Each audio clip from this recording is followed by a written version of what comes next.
Kapag may sakit tayo, agad tayong lumalapit sa doktor.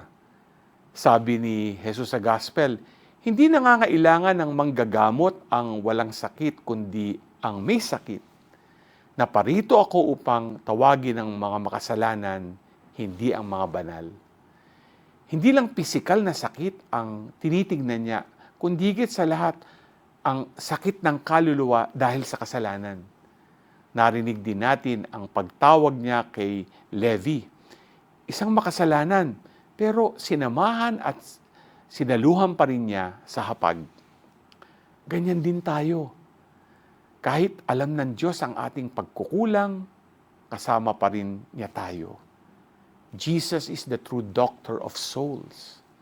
Hilingin natin sa tulong ni San Antonio Abad ang grasya na pagalingin ang ating kaluluwa at talikuran ang kasalanan. G ka ba?